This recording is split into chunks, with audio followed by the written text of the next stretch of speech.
মূলত সিলেট সাইবার ট্রাইব্যুনালে আমার মামলাটি হয়েছে। একজন ছাত্রলীগ নেতা এই মামলাটি করেছেন। এবং আপনি দেখেন, যখন আপনার উপরে মামলা হবে বা আপনার ফ্যামিলি, আপনি বিদেশে থাকবেন, আপনার ফ্যামিলির উপর বিভিন্ন প্রেশার ক্রিয়েট করা হবে, তখন স্বাভাবিকভাবে আপনি টেনশন, মানে খুব একটা ভালো অবস্থায় থাকবেন না। আমি মানসিকভাবে ভীষণ বিপর্যস্ত অবস্থায় আছি। দেখেন, ছাত্র শিবির একটি নিয়মতান্ত্রিক ছাত্র সংগঠন। তার নির্দিষ্ট কর্মপদ্ধতি এবং কর্মসূচি রয়েছে, তার একটা লক্ষ্য উদ্দেশ্য রয়েছে। তো কোনো বাধা বিপত্তি আসলে ছাত্র শিবিরকে দমিয়ে রাখতে পারে না।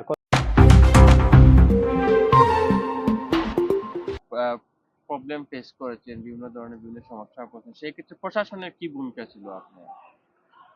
আপনি আপনাকে একটা এক্সাম্পল দিয়ে বললে আপনি পুরো বাংলাদেশের চিত্রটা ফুটে উঠবে। আপনি জানেন যে আবরার ফাহাদকে হত্যা করা হয়েছিল, বা আরো পুরো বাংলাদেশের যে ক্যাম্পাসগুলো রয়েছে, প্রত্যেকটা ক্যাম্পাসে যখনই কাউকে ছাত্র শিবির শনাক্ত করা হয় বা ছাত্র শিবির সন্দেহ করা হয়, তখন যদি তাকে হল রুমে নিয়ে, গেস্ট রুমে নিয়ে নির্যাতন করা হয়, এগুলোর তো আপনার মিডিয়াতে আসছে। তো যদি কোনো কেউ যদি ভাগ্যক্রমে বেঁচে যায়, তাহলে তাকে হসপিটালেও ভালোভাবে নেওয়া হয় না, জেলের হসপিটালে নেওয়া হয়, এবং তারপরে তাকেই আবার মামলার আসামি দিয়ে জেল কাটতে বাধ্য করা হয়। যেমন আবরার ফাহাদ যদি ওই দিন বেঁচে যেত, তাহলে হয়তো তাকে তাকে কিন্তু পুলিশ এসেছিল গ্রেফতার করার জন্য। তো এরকম প্রত্যেকটা ক্যাম্পাসেই সারা রাত নির্যাতন করে তারপরে তারা আসলে পুলিশের কাছে দিয়ে দেয়। তো এখানে পুলিশ আসলে এটাকে মৌন সমর্থন করে, এবং পুলিশ মূলত প্রশাসন মূলত এর জন্য অনেকটাই দায়ী। দেশে আসার পর আপনি কি পলিটিক্যালি অ্যাক্টিভ আছেন কিনা?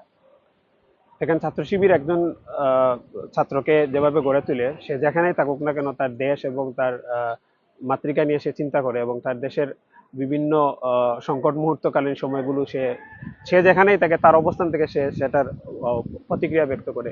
তারই ফলশ্রুতিতে এখানেও অনেকগুলো সংগঠন আছে, যেমন আপনি চিন্তা করেন, রাইটস অফ দ্য পিপল এখানে কাজ করছে, আরো বিভিন্ন মানবাধিকার সংগঠনগুলো কাজ করছে। এই মানবাধিকার সংগঠনগুলোর প্রোগ্রামে যাওয়ার পরে আমাদের ভয়েস রেজ করার কারণে আমাদের পরিবার এবং আমাদের ফ্যামিলি, আমাদের পরিবারও কিন্তু এগুলার আক্রোশের শিকার হয়, এবং তারা বিভিন্নভাবে আমাদেরকে হত্যার হুমকি, এমনকি আমাদেরকে যদি আমরা দেশে ফেরত যাই তাহলে এয়ারপোর্ট থেকে ধরে নিয়ে যাবে, এরকম একটা মেসেজ দিয়ে থাকে। আপনি হয়তো জানবেন যে আমাকে এরকম অনেক থ্রেট দেওয়া হয়েছে।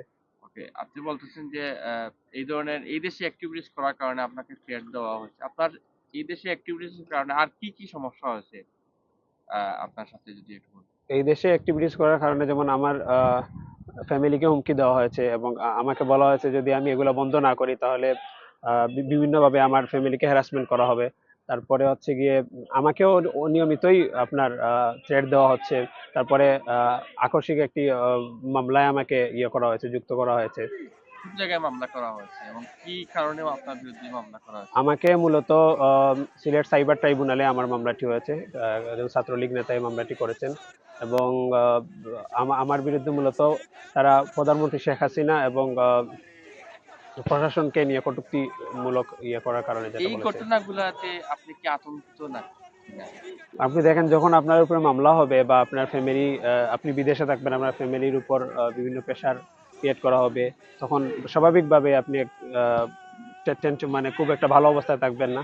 আমি মানসিকভাবে ভীষণ বিপর্যস্ত অবস্থায় আছি এখন বর্তমানে। আসলে আপনি দেখেই বুঝতে পারছেন যে আমি খুবই বিপর্যস্ত আছি, ওকে, টেনশন আছে। আপনি বলতেছেন যে আপনি নিজেকে নিয়ে আতঙ্কিত, পরিবারকে নিয়ে আতঙ্কিত।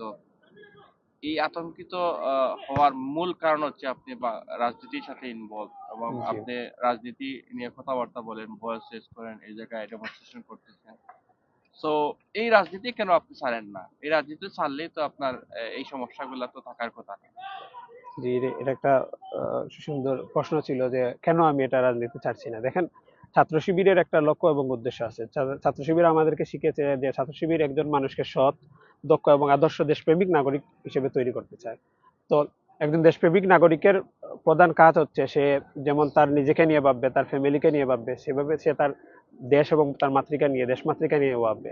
সো আমি যদি আজকে আমার শুধু নিজের ভালোর চিন্তা করে যদি আমি রাজনীতি ছেড়ে দিই, সমাজের চিন্তা না করি, তাহলে এটা আসলে আমার আদর্শের সাথে যায় না। আমার আদর্শিকভাবে আমি নিজেকে তখন পরাজিত মনে করব। এই আমার উপরে এরকম মামলা বা হত্যার হুমকি এগুলা দিয়ে আসলে আমাদেরকে মানে বিপর্যস্ত করা, সাময়িক আমাদেরকে একটা টেনশনে ফেলে দিলেও আমরা কখনো আমাদের আদর্শ থেকে বিচ্যুত হই না। এই আদর্শিক যে বৃত্তি এটা দিয়ে আমরা আসলে আমাদের জীবনকে পরিচালিত করি। তো এই জন্য আমরা আদর্শের কাছে পরাজিত আমাদের মাথা উন্নত করতে চাই না, আমরা আদর্শিকভাবেই বিজয়ী থাকতে চাই। এজন্যই আমরা মূলত ছাত্র শিবির বা রাজনীতি আমরা ছাড়ি না। ওকে, আপনাদের বিরুদ্ধে তো আপনারা মানে ক্র্যাকডাউন চলতেছে আপনাদের বাসায় যে সরকার, বর্তমান যে বাংলাদেশ সরকার আছে, এই সরকার আসার পর থেকে আসলে কি এই ক্র্যাকডাউনের কারণে কি ছাত্র শিবির কি বাংলাদেশে থেকে নাই হয়ে গেছে, বা ছাত্র শিবির কি দুর্বল সংগঠনে পরিণত হয়েছে? আপনি একজন সাবেক ছাত্রনেতা হিসেবে আপনি আপনার দলকে বর্তমান সময়ে আলো কিভাবে মূল্যায়ন করেন? দেখেন, ছাত্র শিবির একটি নিয়মতান্ত্রিক ছাত্র সংগঠন। তার নির্দিষ্ট কর্মপদ্ধতি এবং কর্মসূচি রয়েছে, তার একটা লক্ষ্য উদ্দেশ্য রয়েছে। তো কোনো বাধা বিপত্তি আসলে ছাত্র শিবিরকে দমিয়ে রাখতে পারে না, কজ তারা তাদের কার্যক্রমকে গতিশীল করার চেষ্টা করে। কোনো সময় আপনি দেখবেন ছাত্র শিবিরের কোনো কার্যক্রম কিন্তু থেমে নেই। তার নেতাকর্মীদেরকে জেলে নিয়ে যাওয়া হচ্ছে, তাদের নেতাকর্মীকে জেলে নিয়ে যাচ্ছে, রিমান্ড দেওয়া হচ্ছে, বিভিন্ন ধরনের নির্যাতন করা হলেও ছাত্র শিবির তার কাজ কিন্তু থামিয়ে দেয় না। কারণ ছাত্র শিবির নিয়মতান্ত্রিক পদ্ধতিতে তার কর্মী সংখ্যা বৃদ্ধি করতে থাকে। এবং আপনি যদি জানেন যে বাংলাদেশ সবচেয়ে জনপ্রিয় ছাত্র সংগঠন হচ্ছে ছাত্র শিবির। এটি মূলত আপনার কোনো পেশি শক্তি বা আপনার কোনো ধরনের মিডিয়ার শক্তি দিয়ে কিন্তু হয় না। এটা মূলত তাদের চারিত্রিক শক্তি, তাদের আদর্শিক শক্তি দিয়ে মানুষের মন জয় করেছে। এজন্য এবং তাদের চলমান যে ছাত্র সংগঠনের একটা মূলত কাজ হচ্ছে ছাত্রদের অধিকার নিয়ে কাজ করা। তো তারা মূলত ছাত্রদের অধিকার নিয়ে কাজ করে, ছাত্রদের কাছে জনপ্রিয় হয়ে উঠছে। এবং এটা আসলে পেশি শক্তি দিয়ে বা কোনো ধরনের রাজনৈতিক নিপীড়ন চালিয়ে বন্ধ করা যাবে না। আপনি জানেন যে দুনিয়াতে কোনো আদর্শকেই পেশি শক্তির দ্বারা বা নির্যাতন বা নির্যাতনের স্টিম রুলার চালিয়ে বন্ধ করা যায় না। যত দিন যায়, যত বেশি নির্যাতন হয়, তত বেশি আসলে কোনো একটা রাজনৈতিক শক্তি আরো আরো স্ট্রংলি তারা মুভমেন্ট করতে পারে। ওকে, আপনারা তাহলে কি এখনো পর্যন্ত কি সরকারের পতনে আন্দোলনে কি আপনারা অ্যাক্টিভ থাকবেন, বা আপনাদের কর্মসূচি থাকবে কিনা? আপনি দেখেন, এ সরকার হচ্ছে গিয়ে মানুষের ভোটের অধিকার কেড়ে নিয়েছে এবং ভোটারবিহীন একটি অবৈধ সরকার। আপনি এখন এই ডামি নির্বাচন করে আমরা বলতে পারি ডামি ডামি সরকার। তো এই সরকারের আসলে পায়ের তলায় মাটি নেই, তারা যে কোনো সময় পড়ে যেতে পারে। সো আন্দোলন হচ্ছে গিয়ে এই সরকার যতদিন মানুষের অধিকার ফিরিয়ে না দিবে ততদিন পর্যন্ত বিরোধী দলগুলো আন্দোলন চালিয়ে যাবে। এবং আমি বিশ্বাস করি যে আমি একজন ছাত্রলীগের সাবেক নেতা হিসেবে যে ছাত্র শিবির যে আদর্শ লালন করে, তারা কখনোই আপনার কারোর সাথে আপোষ বা তাদের কার্যক্রমকে এই আন্দোলন সফল না হওয়া পর্যন্ত তারা থেমে যাবে না, ইনশাআল্লাহ।